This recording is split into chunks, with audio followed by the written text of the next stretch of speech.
श्रोतेहो, श्री महाराजांच्या प्रवचनात आज आपण ऐकणार आहोत निरासक्ती आणि शरणागती. एखाद्याची सुरी असली, तिची लाकडी मूठ बदलून लोखंडाची केली, दुसऱ्याने चांदीची केली, कोणी सोन्याची केली, पण मारल्यानंतर परिणाम एकच. तसा प्रपंच चांगला असला, कसाही असला तरी तो सुरीच आहे. त्याचा घात सगळीकडे सारखाच. प्रपंचाची आसक्ती म्हणजे त्या सुरीची धार आहे. म्हणून आपला धंदा, नोकरी सगळे उत्तम करावे, त्यात मागे पुढे पाहू नये. पण त्यासाठी मी आहे असे नाही समजू कधी. नोकरी ही सुखाकरिता नसून पोट भरण्यासाठी आहे अशा वृत्तीने जो ती करील त्याला तिची आसक्ती आणि अभिमान राहणार नाही. सावधगिरीने वागावे, भगवंताचे स्मरण ठेवावे, त्याचे नाम घ्यावे, बाकीच्या सगळ्या गोष्टी प्रारब्धावर ठेवाव्या. यानेच समाधान मिळेल. भगवंताशिवाय समाधान मिळणे शक्य नाही. मी समाधान राखून चाललो असे म्हणणारा तो जगात धन्य आहे खरा. ही धन्यता यायला भगवंताची अत्यंत आवश्यकता आहे. रामाच्या इच्छेने सर्व चाललेले आहे, राम करता आहे, ही भावना ठेवून आपण प्रपंच करूया.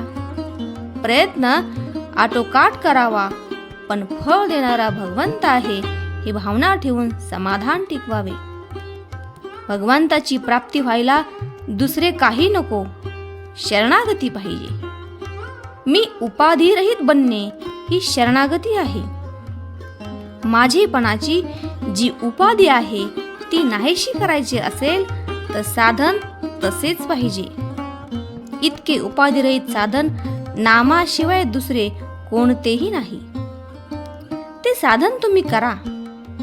भगवंताच्या नामाचे प्रेम यायचे असेल तर अंतकरण शुद्ध पाहिजे.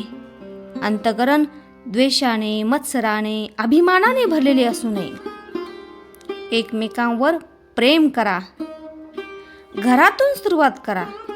मुलगा आपल्याला सुख देतो म्हणून नाही, पण माझे कर्तव्य म्हणून मी त्याच्यावर प्रेम करीन. निस्वार्थपणाने प्रेम करणे हाच परमार्थ आहे खरा. त्यासाठी राम दाता आहे, पाठीराखा भगवंत आहे ही जाणीव ठेवून तुम्ही राहा. ही जाणीव निर्माण करण्याकरता भगवंताच्या नामाची खरी गरज आहे. मनाची शांती मिळवायला हाच मार्ग आहे. दैन्यवाने कधीच नसावे. अगदी राजाचे वैभव तुम्ही भोगा, पण त्या वैभवाने मी सुखी आहे असे न म्हणता मी रामाचा आहे म्हणून सुखी आहे ही भावना ठेवून वागा. वैभव आज आहे, उद्या नाही. वैभवावर विश्वास ठेवू नका. मी रामाचा आहे या भावनेत तुम्ही राहा. त्यासाठी रामाचे नाम तुम्ही घ्या. राम कल्याण करील हा माझा भरोसा तुम्ही ठेवा. आजचे बोधवचन: सुख कशात आहे? सुख हे समजुतीमध्ये आहे आणि भगवंताचे होणे ही समजूत तेवढीच खरी आहे. जानकी जीवन स्मरण. जय जय राम.